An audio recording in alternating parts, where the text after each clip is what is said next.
धन्यवाद सर। आपका जो इंट्रोडक्शन है हमेशा मुझे एक्साइट करता है और आगे प्रेरणा देता है। Thank you so much. जिए संसार, जिए समृद्ध। स्वामी जी के चरणों में मेरा नमन और सभी सुनने वालों को अभिनंदन। चलिए आज के विषय पे हम चलते हैं। बहुत ही महत्वपूर्ण विषय है, जीवन तत्व। जीवन तो हम सब जी रहे हैं, परंतु क्या हम अपने को जान चुके हैं? कौन है, कहाँ से आए हैं, कहाँ जाना है? इसी यात्रा को हम कहते हैं स्वयं को तत्व के माध्यम से जान लेना। तो आज हम इसको दो भागों में देखेंगे। एक है जीवन उद्देश्य और दूसरा है जीवन दर्शन। तो पहले भाग पर हम आते हैं। क्या है हमारे जीवन का उद्देश्य? जीवन का उद्देश्य है पूर्णता, यानी स्वयं को तत्व से जान लेना। अब ये पूर्णता का अर्थ यदि हम समझने की कोशिश करें, क्या मैं वो हूं जो मेरा नाम है? क्या मैं वो हूं जो मेरे संबंध हैं? क्या मैं वो हूं जो मैंने यहाँ पर पाया है, अर्जित किया है? या मैं कुछ और हूं? कुछ गहरी मेरी एक आइडेंटिटी है। उसी को जानने का जो है, एक ह्यूमन लाइफ का जो उद्देश्य है, उसी को जानने को हम कहते हैं पूर्णता। यानी अगर हम स्वयं को जाने, मैं शरीर हूं और मन हूं, तो यात्रा अधूरी रह जाती है। परंतु यदि मैं आगे की यात्रा करूं, जो कि एक आध्यात्मिक यात्रा है, वो है शरीर और मन से आगे की यात्रा। और उसको हम बोलते हैं, क्या मैं ऊर्जा हूं? या उससे भी आगे एक स्टेप हम आगे जाते हैं, तो क्या मैं तत्व हूं? तो यहाँ बिल्कुल आध्यात्मिक यात्रा का उद्देश्य ही यही है, स्वयं को तत्व से जान लेना। यानी कि तत्व, तत्व से ऊर्जा, और तत्व और ऊर्जा के आपसी समन्वय से हमारा मन और हमारा ये शरीर जो है प्रकट हो रहा है। इसी पूर्णता को जानना, इसे हम आत्मज्ञान कहते हैं। अब हम चलते हैं कि आत्म ज्ञान जो है क्यों करना है। उसकी एक छोटी सी परिभाषा तो हमने देख ली, और कैसे करना है।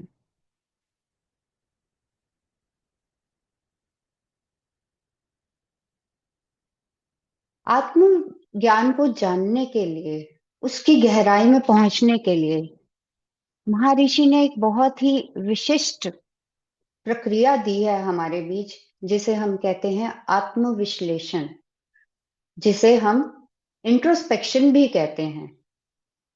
अब ये तो हमने जान लिया कि स्वयं को तत्व से जानना कितना जरूरी है, क्योंकि यही जीवन का उद्देश्य है। यहाँ पैदा होने का, धरती पर पैदा होने का उद्देश्य ही यही है, स्वयं को तत्व से जान लेना। तो यही, इसी की एक जो सीढ़ी है वो है इंट्रोस्पेक्शन, यानी आत्मविश्लेषण। अब जैसे कि शुरू में हमने बात की कि क्या मैं ये शरीर हूं, या मैं ये मन हूं, या मैं आगे की कुछ और एक गहरी हमारी पहचान लिए हुए हूं। तो हाँ, शरीर और मन से जो आगे की पहचान है, यानी ऊर्जा और तत्व से स्वयं को जान लेना। क्योंकि यदि हम ये नहीं करते हैं और हम शरीर और मन तक अगर रुक जाते हैं, तो ये होना ही होना है कि हमारा जो मन है वो षट विकारों से संक्रमित हो जाएगा, इन्फेक्टेड हो जाएगा। क्योंकि मन जब तक तत्व से अपने को नहीं जोड़ेगा, वो इस जगत में फैले हुए जो भी विकार हैं उनसे इन्फेक्टेड होगा। उसके अंदर विकार आएंगे ही आएंगे। तो यदि वो षट विकार हम देखें, वो क्या है? लालच है, क्रोध, कंजूसी, अनैतिक यौन संबंध, घमंड और प्रतिशोध, यानी greed, anger, miserliness, immoral sexual passion, vanity और वेंजेंस। ये ऐसे विकार हैं जो कि हमें अपने उद्देश्य से तो दूर रखेंगे ही रखेंगे, परंतु हमारा जो जीवन है, प्रेजेंट का जो जीवन है, वो भी बहुत ही दुखदाई होगा और उसके अंदर एक सफरिंग रहेगी। इसीलिए हमें इस यात्रा पे जाना इतना अनिवार्य है। अब महर्षि के शब्दों में हम देखें तो हम बोलते हैं कि हम ऑलरेडी डिवाइन हैं। हमारे अंदर वो तत्व सारी हमारे जीवन को उद्घोषित कर रहा राइट। है। परंतु ऑफकोर्स। परंतु इसे डिवाइन जो हमारी छाप के ऊपर जब विकार अपनी छाप छोड़ देते हैं, तो हम कहते हैं मनुष्य का निर्माण होता है। और यही मनुष्य से जब हम इन विकारों को समाप्त कर देते हैं, तो हम अपने एक डिवाइन पर्सनालिटी की फॉर्म में अपने को समझ पाते हैं। और पृथ्वी पर अपने, एक तो स्वयं की पर्सनालिटी की डेवलपमेंट होती ही होती है, साथ में हम औरों का भी बहुत भला करके जाने के एक स्टेट में आ जाते हैं। तो हम ये देखते हैं कि मन का जो मूल उद्गम है वो षट विकारों से ही है।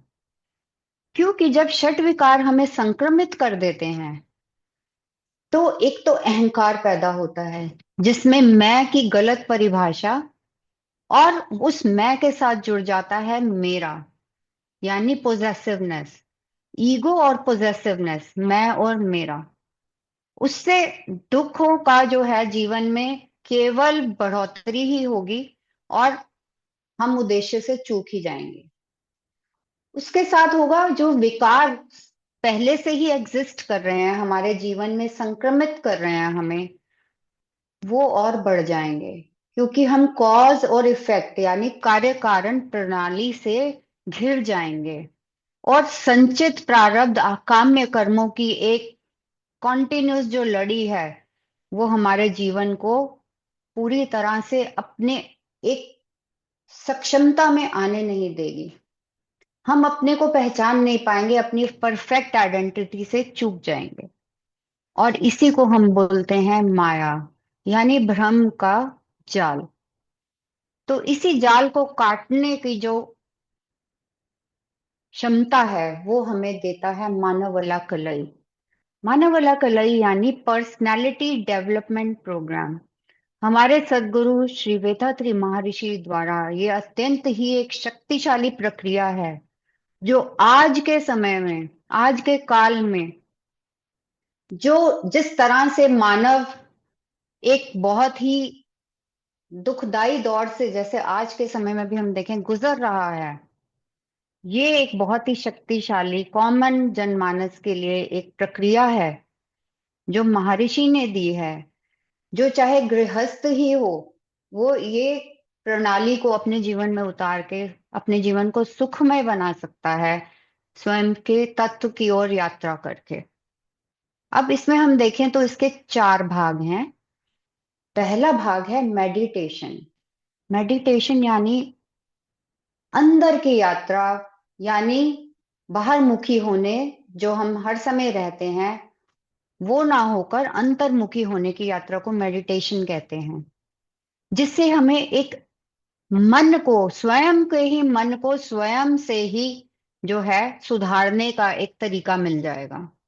क्योंकि जब हम मेडिटेशन करते हैं, हमारा मन समझने लग जाता है कि कुछ और है जहां से मेरा जो है मैं प्रकट हो पा रहा हूं, कुछ और एक शक्ति है जहां से मेरा प्राकट्य हो रहा है। तो उसी एकाग्रता को हम मेडिटेशन कहते हैं, जब हम एकाग्र होकर अपने ही मन को पढ़ने की प्रक्रिया में उतरते हैं। अब इसके चार भाग हैं। पहला भाग है प्रत्याहारा, यानी अंदर की ओर मुड़ना। फिर है धारणा। धारणा यानी जब मन स्वयं को लाइफ एनर्जी की फॉर्म से जोड़ने लगता है, देखने लगता है कि नहीं, कुछ और है जहां से मेरा प्राकट्य हो रहा है, तो उस लाइफ एनर्जी को जो है मन देखने लग जाता है। ध्यान यानी जब मन उस लाइफ एनर्जी के साथ एक हो जाता है। और समाधि यानी जहां पर ध्यान करने वाला और ध्यान की प्रक्रिया वो एक हो जाते हैं और समाधि घटती है। अब मेडिटेशन पर ही यात्रा नहीं रुकती, क्योंकि मेडिटेशन हम कुछ समय के लिए बैठकर अंदर की यात्रा कर सकते हैं, परंतु व्यवहारिक जगत में हम वापस जब बाहर आते हैं, तो क्या जो हमने मेडिटेशन में अनुभव लिया, क्या हम उसको वहां अप्लाई कर पा रहे हैं? इसी को इंट्रोस्पेक्शन कहते हैं। यानी स्वयं से ही स्वयं को सुधारना। इसके अंदर भी महर्षि ने चार जो है भाग दिए हैं। विचार विश्लेषण यानी एनालिसिस ऑफ थॉट्स, यानी अपने ही विचारों को देखना और समझना, क्या उसमें से जरूरी है और क्या उसमें से गैर जरूरी है, उसको निष्कासित कर देना अपने जीवन से। उसके बाद है नीति संगत इच्छाएं, यानी मॉरलाइजेशन ऑफ डिजायर्स।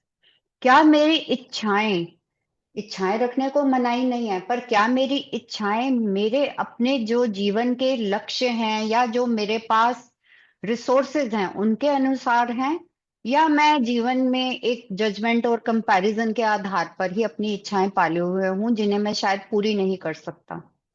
तो इस काट छांट के लिए मॉरलाइजेशन ऑफ डिजायर्स है। फिर है क्रोध की विफलता, यानी न्यूट्रलाइजेशन ऑफ एंगर। क्योंकि ये तो एक सबसे आसान तरीका इंसान समझता है कि जब उसकी कोई इच्छा की पूर्ति नहीं होती है, या कोई भी एक उसको छोटी सी बात भी जो है उसके अंदर एक प्रक्रिया लाने की जो समर्थता रखती है, तो वो क्रोध कर देता है। तो इस क्रोध की विफलता यानी न्यूट्रलाइजेशन ऑफ एंगर को भी जीवन में सम्मिलित करना बहुत जरूरी है। और फिर है चिंताओं का निवारण, यानी इरेडिकेशन ऑफ वरीज। चिंताओं का निवारण तभी होगा यदि हम हर क्षण हर समय डिवाइन की अनुभूति अपने भीतर और अपने आसपास रखेंगे। तो ये सारा जो प्रोसेस है ये इंट्रोस्पेक्शन में महर्षि द्वारा सिखाया गया है। उसके बाद है सब्लिमेशन। सब्लिमेशन यानी जब हमारा मन शुद्ध विचारों से लैस हो जाएगा, वो एक शक्तिदायक मन, शक्ति से पूरा भरा हुआ मन बन जाएगा, उसी को हम सब्लिमेशन कहते हैं। क्योंकि जो शक्तिवान है वो ही स्वयं के अंदर जो शक्ति समझ रहा है वो ही दूसरों को सशक्त कर सकता है और प्रोत्साहन दे सकता है। एक टूटा हुआ मन और एक संक्रमित मन स्वयं भी निराशा में ही रहता है और औरों को भी निराश ही करता है। और उसके बाद है परफेक्शन। परफेक्शन यानी ये मेडिटेशन, इंट्रोस्पेक्शन, सब्लिमेशन को जीवन में उतारते हुए एक संतुष्ट मन को अपने अंदर पा लेना। संतुष्ट मन वही है जो शक्ति से भरा हुआ है और साथ में खुद का और औरों का भला सोच रहा है। तो मानवला कलई जो है एक बहुत ही प्रभावशाली ऐसी प्रक्रिया है जो जीवन में बहुत ही गहरे तल तक जो है बदलाव ला सकती है। अब हम देखते हैं कि इंट्रोस्पेक्शन यानी आत्मविश्लेषण के सुप्रभाव क्या हैं। यानी जब हमने जान लिया कि हमारा होना तत्व से है, तो शरीर और मन का आपस में सामंजस्य बैठ जाएगा। यानी हमारे अंदर जो रक्त, ऊष्मा और हवा का संचालन है वो बहुत ही बेहतर तरीके से होगा। शरीर की ऊर्जा और मन की ऊर्जा एक बैलेंस में रहेगी, क्योंकि हम माप और विधि का पालन कर रहे हैं, यानी मेजर और मेथड। एक संक्रमित मन हमेशा दौड़ में लगा रहता है, परंतु एक शांत और सशक्त सशक्त मन जो है वो माप और विधि का पालन करना कभी नहीं भूलता। क्योंकि उस वो जान जाता है हमेशा कुछ अगर मुझे पाना है उसके बदले में मुझे कुछ देना होता है, और वो देना ऊर्जा के माध्यम से होता है। तो अपनी ऊर्जा का जो संरक्षण है हम वो सीख जाते हैं माप और विधि के पालन से। फिर हमारे जो मानव कलाई में कायाकल्प की एक जो विधि सिखाई जाती है उससे हमारा लाइफ फोर्स जो है वो बहुत सुदृढ़ हो जाता है। ओजस जो है जिसमें हम अपनी ब्रीदिंग से ओजस को, एक एसेंस जो है हमारा लाइफ फोर्स का, उसको सशक्त करके अपने जो हमारा जो चक्र है, सहस्रार चक्र, वहां तक जब हम लेकर जाते हैं तो हमारा लाइफ फोर्स और ज्यादा स्ट्रांग होता है। यानी यहाँ पे भी हम अपनी ऊर्जा का संरक्षण सीखते हैं। और इससे क्या होगा, मन की शक्ति में बढ़ोतरी। जब ऊपर के चक्रों में हमारी ऊर्जा अच्छे से बहने लग जाएगी तो मन सशक्त होगा ही होगा। क्योंकि जब नीचे के ही चक्रों में जीवन चलता है तो वो पीड़ित मन की वजह से होता है। तो ऐसा मन जो है पवित्र होता जाएगा और सत्यनिष्ठ होता जाएगा। सत्यनिष्ठ यानी धर्म में हमेशा हर जो चॉइस है जीवन में, जो भी मन जो भी करने की कोशिश कर रहा है वो सत्य के आधार पर होगी। और मन जो है एकाग्र होगा, तीक्ष्ण होगा, यानी उसके अंदर विचारों का द्वंद नहीं होगा, वो एक क्लैरिटी में चलेगा। विकारों का उन्मूलन होगा, यानी जो भी विकार हैं हम उनको अपने इंट्रोस्पेक्शन के जरिए से हटाते जाएंगे। माइंड एक शांत अवस्था में रहेगा, यानी माइंड की फ्रीक्वेंसी कम होती जाएगी। और एक आध्यात्मिक जागरूकता, जो कि हमारे आध्यात्मिक यात्रा का सबसे जो एक इम्पोर्टेंट जो आता है, एक पॉइंट आता है, उसी में हम जीने लग जाएंगे, यानी डिवाइन अवेयरनेस। तो ये तो हो गया स्वयं के साथ हमारा संबंध कितना शांत और कितना प्योर और कितना सुथरा होता जाएगा। ऐसा होने के कारण हमारा जो संबंध औरों से है वो भी बहुत ही शांत और शक्ति सम्मत होगा। हम औरों को भी प्रोत्साहित ही करेंगे। और साथ में होगा जेनेटिक सेंटर का शुद्धिकरण। हम जानते हैं कि जेनेटिक सेंटर के अंदर जो भी व्यवधान है, जो कि हमारे डिवाइन अवेयरनेस ना होने के कारण है, वो जेनेटिक सेंटर शुद्धिकरण की ओर बढ़ चलेगा। यानी संचित प्रारब्ध काम्य सभी तरह के कर्म जो हैं, जो हम अपनी डिवाइन अवेयरनेस ना होने के कारण उनमें बंधे हुए हैं, उनसे छुटकारा होता जाएगा। और हमारी ना केवल हम अपनी, अपने आसपास के लोगों की, और बल्कि हमारे जो एंसेस्टर्स हैं उनको भी एक रिलीफ मिलेगा जेनेटिक सेंटर के शुद्धिकरण से। और परम स्थिति, जो परम सत्य है, उसकी उपस्थिति का अनुभव हमें चौबीसों घंटे रहेगा। और हम पहुंचेंगे एक बहुत ही जो इम्पोर्टेंट एक कहते हैं कि रियलाइजेशन पर, कि वो रियलाइजेशन है शक्ति और चेतना का समन्वय ही सृजन, संरक्षण और विनाश का एक कारण है। और वही सार सब कुछ है, हम उसमें कुछ भी नहीं है। शक्ति और चेतना का समन्वय कॉन्टिन्यूअसली लगातार प्रकृति में चल रहा है, और हम केवल उसमें अपना एक बेहतर से बेहतर योगदान दे सकते हैं। परंतु हम उसके अंदर जब अपनी वो कहते हैं ना कि अपनी जो मन के कारण जो हमारे विकार हैं, उसके कारण यदि हम उसके अंदर कुछ विक्षेप पैदा करते हैं तो उसका इफेक्ट हमारे ऊपर जरूर आता है। तो हम डिवाइन अवेयरनेस में बेस्ट से बेस्ट अपना जो है देते हुए और बेस्ट कर्मा क्रिएट करते हुए इसके अंदर भाग ले सकते हैं। तो यानी आध्यात्मिक ज्ञान को हम अगर तीन वाक्यों में इसका निचोड़ लाएं तो हमें अपने होने के प्रति एक श्रद्धा का भाव उत्पन्न होगा, यानी मानवीय जीवन की महानता का हमें एक एक्सपीरियंस होगा। और आवश्यकताओं और इच्छाओं का समीकरण, यानी डिजायर्स हैं जो हमारे और जो हमारी नीड्स हैं, उनके अंदर एक इक्वेशन बैठानी हमें अच्छे से आ जाएगी। और एक धार्मिक जीवन का चयन हम हर क्षण इस अवेयरनेस के अंदर करेंगे। तो ये आध्यात्मिक ज्ञान की जो उपलब्धि है हमें तभी प्राप्त होगी जब हम इंट्रोस्पेक्शन करते हुए, जीवन तत्व को समझते हुए अपना जीवन यापन करेंगे। अब हम दूसरे भाग पर आते हैं जिसे कहते हैं फिलॉसफी ऑफ लाइफ, यानी जीवन दर्शन। अब अगर हम जीवन को देखें तो हम ये त्रिकोण के तीन भागों में हम इसको देख सकते हैं, यानी व्यक्ति विशेष, यानी हम खुद, यानी हमारा सेल्फ। फिर आता है समाज। समाज यानी हमारे नजदीकी संबंध और हमारी सोसाइटी, हमारा देश, उसके प्रति, और इवन जो ये वर्ल्ड है, पूरा संसार है, इसके साथ हमारा रिश्ता कैसा है। और फिर है ब्रह्म ज्ञान, यानी प्रकृति के साथ हमारा तालमेल। तो जीवन दर्शन में स्वामी जी यही कहते हैं कि व्यक्ति स्वयं को सुधारते हुए प्रकृति के साथ अपनी जो एक यूनिटी के अंदर आते हुए, एकमय होते हुए प्रकृति के साथ, समाज में भी अपना बेहतर से बेहतर योगदान दे सकता है। तो यदि हम जीवन दर्शन को देखें तो ये चार ये पार्ट्स हैं इसके, जिसमें हमारी कुछ आवश्यकताएं हैं, कुछ सुरक्षाएं जो हम सोचते हैं हमारे लिए होनी चाहिए, और साथ में धार्मिक अनुसरण और ज्ञान के विकास की अवस्थाएं।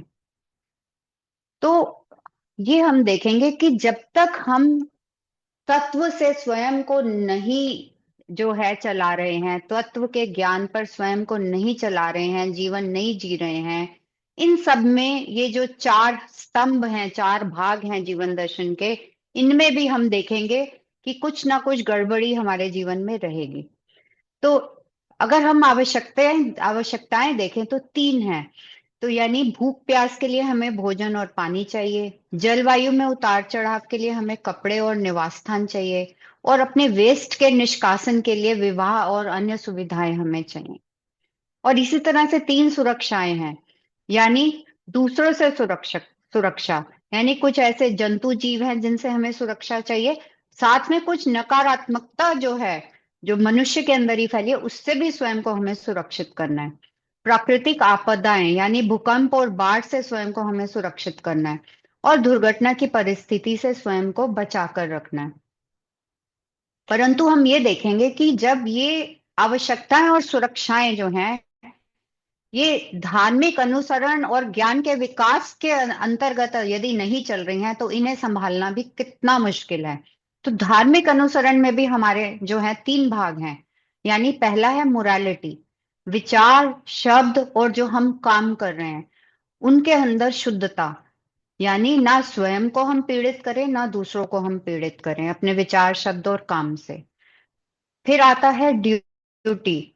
ड्यूटी यानी समाज और व्यवहारिक जगत के अंदर जो हम अपने समाज से कुछ ऐसी सुविधाएं हैं जो ले रहे हैं, तो हमारा भी एक कर्तव्य बनता है कि उनके प्रति भी हम अपनी कुछ ना कुछ योगदान दें।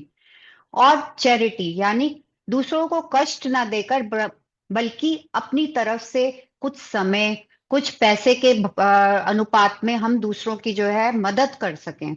तो ये धार्मिक अनुसरण बहुत जरूरी है, क्योंकि यदि हम ये धार्मिक अनुसरण नहीं करते हैं, तो ये जो ऊपर की जो आवश्यकताएं और सुरक्षाएं हैं, इसका भी हम प्रकृति से जो है अपेक्षा नहीं रख सकते हैं। धार्मिक अनुसरण बहुत जरूरी है, क्योंकि प्रकृति अपना रौद्र रूप तभी दिखाती है जब अधर्म जो है बढ़ोतरी उसकी हो जाती है, और व्यक्ति ज्ञान जो है वो जीवन में ना लेकर एक मन की दौड़ में चलता है।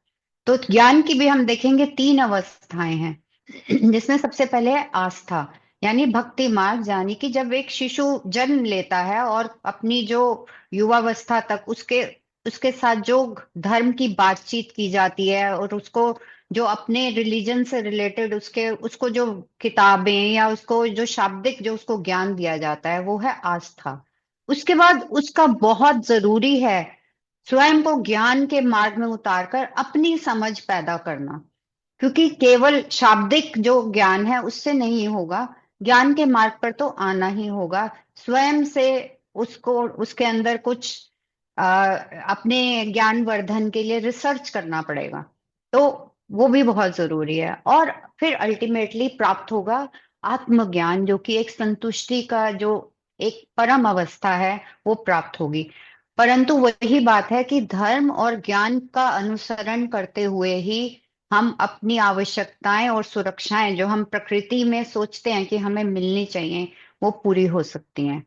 और ये चारों जो हमारे जीवन दर्शन के जो भाग हैं, आवश्यकताएं, सुरक्षाएं और धर्म और ज्ञान, इनको जो है हम अपने जीवन तत्व के आधार पर ही, जीवन तत्व का ज्ञान अपने अंदर उतार कर ही जीवन के दर्शन को इसकी परम अवस्था तक पहुंचा सकते हैं।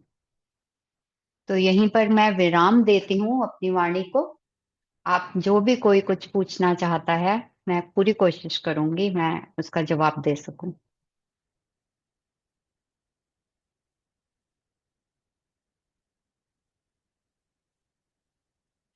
जी हाँ समृद्ध, वाल्ट का बड़ा बहुत बहुत धन्यवाद सीमा जी।